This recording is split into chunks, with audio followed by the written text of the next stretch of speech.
बिस्मिल्लाहिर्रहमानिर्रहीम और अस्सलामुअलैकुम। 25 अगस्त और पाकिस्तान में इतवार की शाम। आज अभी तक की अहम खबरें और मेरा तजिया। सबसे पहले याद दहानी कि सोशल मीडिया फायरवॉल को नाकाम बनाने के लिए इस चैनल को सब्सक्राइब कीजिए अगर अभी तक नहीं किया। व्लॉग देखने के बाद इसे लाइक कीजिए, इस पर कमेंट कीजिए और इसके लिंक को व्हाट्सएप पर शेयर कीजिए। अब आते हैं आज की खबरों की तरफ।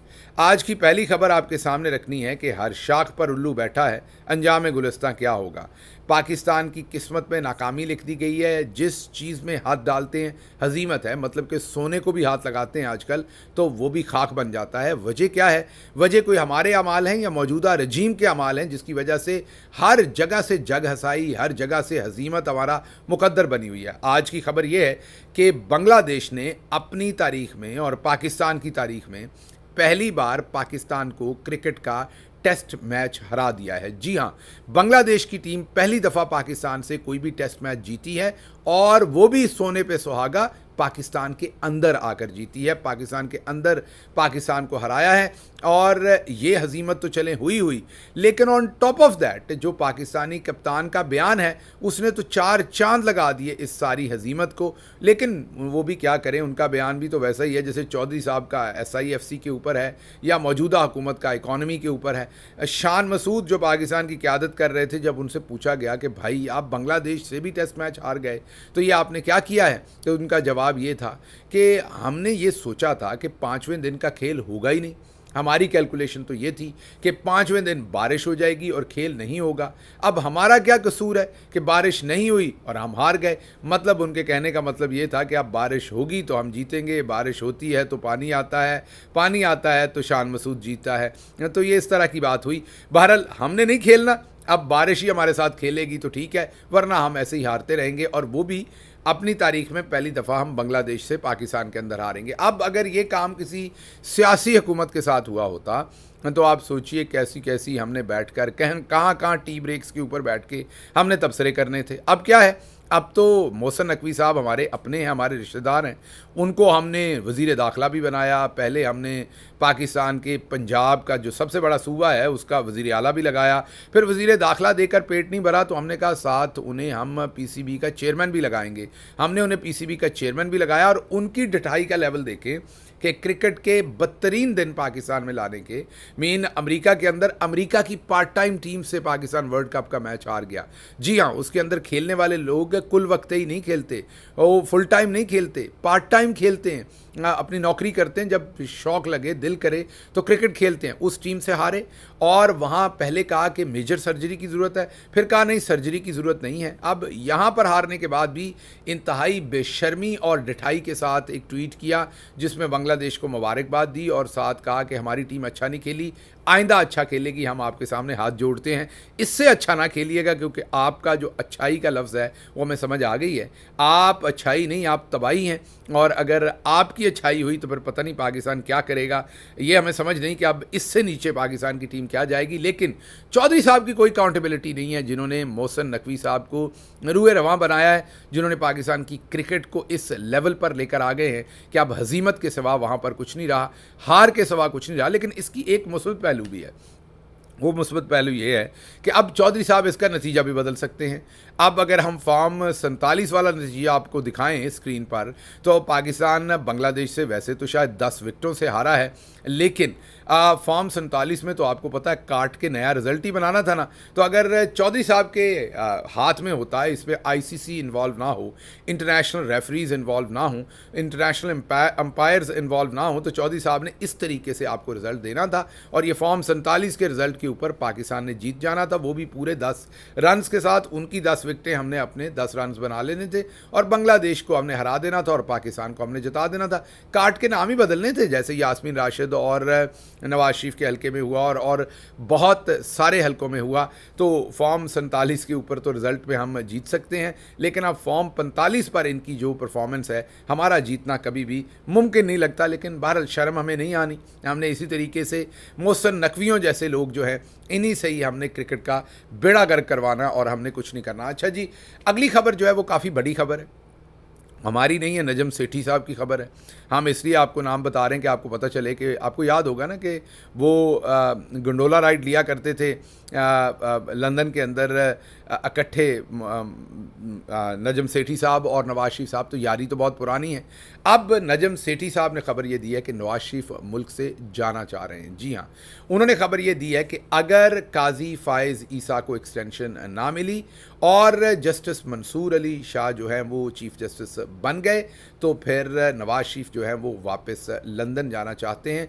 काजी की रिटायरमेंट से चंद दिन पहले जाना चाहेंगे और अगर जस्टिस मंसूर अली शाह ने हल्के खोल दिए तो फिर नवाज शरीफ जो है वो लंदन में ही रहेंगे, वो वहाँ से वापस नहीं आएंगे। ये नजम सेठी साहब की खबर है जो हमने आपके साथ शेयर की है, लेकिन ये कॉम्प्लीमेंट करती है हमारे उस तज्जिए को जो हमने कल आपके सामने पेश किया था, जिसमें हमने कहा था कि नवाज शरीफ हर सूरत काजी फायज़ ईसा को एक्सटेंशन दिलवाना चाहते हैं, लेकिन जनरल आसिम मुनीर साहब हर सूरत काजी साहब को एक्सटेंशन अब नहीं दिलवाना चाहते। मैच फंसा हुआ है शरीफ ख़ानदान और आसिम मुनीर साहब के दरमियान, क्योंकि मैंने जैसे बताया था कि अगर काजी को एक्सटेंशन मिल गई तो फिर नवाज शरीफ और काजी मिलकर तगड़े हो जाएंगे और आने वाली एक्सटेंशन जो जनरल आसिम मुनीर साहब की होगी वो फिर नहीं हो सकेगी।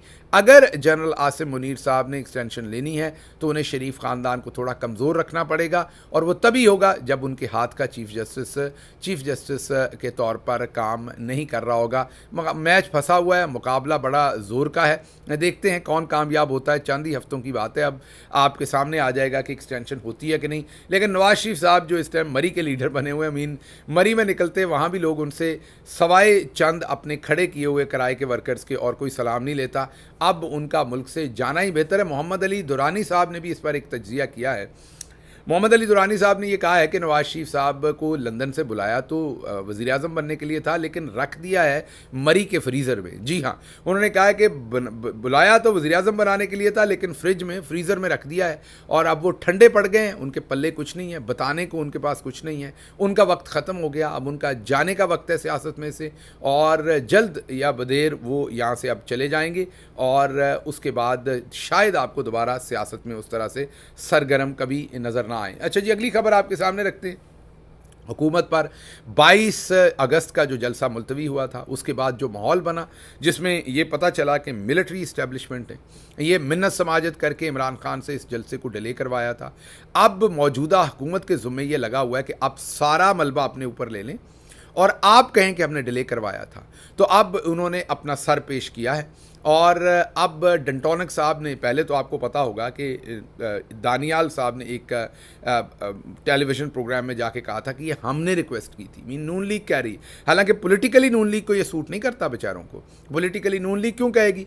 नून लीग तो हमेशा ये कहेगी, नून लीग का बयानिया तो ये होगा कि पाकिस्तान तहरीक इंसाफ के पास तो वर्कर ही नहीं है, ये जलसा करके क्या कर लेंगे, ये कर लें जलसा, ये जलसा करेंगे वहाँ पे 10 लोग आएंगे, तो हमें इससे फ़र्क नहीं पड़ता, जितने मर्जी जलसे करें। उनका बयानिया तो सियासी जमात के तौर पर ये होना चाहिए। उनको इससे बड़ा हजीमत क्या है कि वो अपने मुंह से मान रहे हैं कि हम ख़तरे में थे और हमने तहरीक इंसाफ से जो जलसा जो मुलतवी करवाने की रिक्वेस्ट की थी, लेकिन प्रेशर इतना है मिलिट्री इस्टेब्लिशमेंट का कि उनको बार बार ये कहना पड़ रहा है। पहले तो उनके अपने दिए हुए दानियाल साहब जो हैं मिलिट्री इस्टेब्लिशमेंट के दिए हुए नून लीग को, उन्होंने ये टेलीविज़न पर खड़का दिया। अब डंटोनिक से भी उन्होंने यही बयान दिलवाया है और डंटोनिक साहब ने ये कहा है कि हमने अली अमीन गंडापुर साहब से रिक्वेस्ट की थी कि जलसा मुलतवी किया जाए ताकि लॉ एंड ऑर्डर की सिचुएशन जो है वो कंट्रोल में रहे। मतलब कि हुकूमत अपने सर ले रही है सब कुछ बेचारी, और जो हजीमत इस टाइम हुकूमत और मिलिट्री इस्टेब्लिशमेंट के खाते में पड़ी थी उसको अब मिलिट्री इस्टेब्लिशमेंट ने ये ज़िम्मेदारी लगाई है हुकूमत की कि आपने ये सब कुछ अपने सर ले लेना है। अच्छा जी, अगली खबर जो आपको देंगे वो कच्चे के डाकुओं की एक टेलीफोन कॉल है। बहुत ही इंटरेस्टिंग टेलीफोन कॉल है।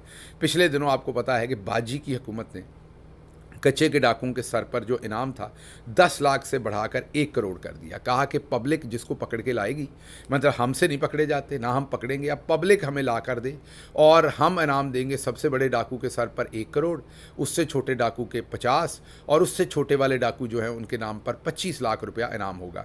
इससे पहले 10 लाख रुपया उनके सरों पर इनाम था। पता नहीं कौन सी पब्लिक होगी जो बेचारी कच्चे के डाकुओं से खुद बचती फिर रही है। अब करोड़ रुपया लेने के लिए वो पहले कच्चा में जाए, कच्चे के इलाके इलाके में जाके डाकू पकड़े और आपको ला के दे और फिर इनाम ले। खैर ये बात तो अलग हो गई, लेकिन उस इश्तिहार के ऊपर जो तस्वीरें छापी उसमें एक लुंड साहब भी थे।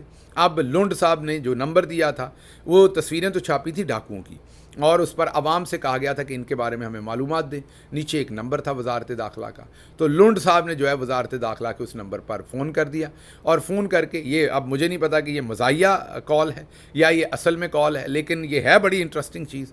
उन्होंने उस फ़ोन के ऊपर कॉल करके कहा कि जनाब वाला मेरा नाम ये है और मैंने पुलिस वालों को कत्ल नहीं किया, शहीद नहीं किया, वो और लोग हैं, आपको उनके नाम ही नहीं पता, आपने चंद लोगों के कहने पे नाम डाल दिए हैं। उन्होंने कहा कि हुकूमत करते हुए हर चीज़ में आप बेईमानी करते हैं, कम अज़ कम डाकुओं के मामले में तो बेईमानी ना करें, सही नाम डालें, जिन्होंने वाकई पुलिस वालों को कत्ल या शहीद किया है उनके नाम डालें। हमारे नाम क्यों डाल रहे हैं, हम तो उसमें शामिल ही नहीं थे, तो मेरा नाम आपने डाल दिया है, मेरा तो मामला ही और है, मैं कहीं और रहता हूँ। तो इसमें भी करप्शन कर रहे हैं आप लोग।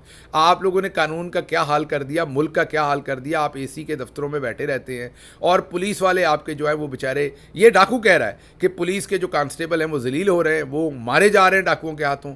अफसरान एसी के दफ्तरों में बैठे हुए हैं, एसी लगे दफ्तरों के अंदर, और उसके ऊपर आप करप्शन कर रहे हैं कि गलत नाम डाल रहे हैं। तो डाकू भी बोल बैठे हैं कि आप लोग तो हमसे भी बड़े डाकू हैं।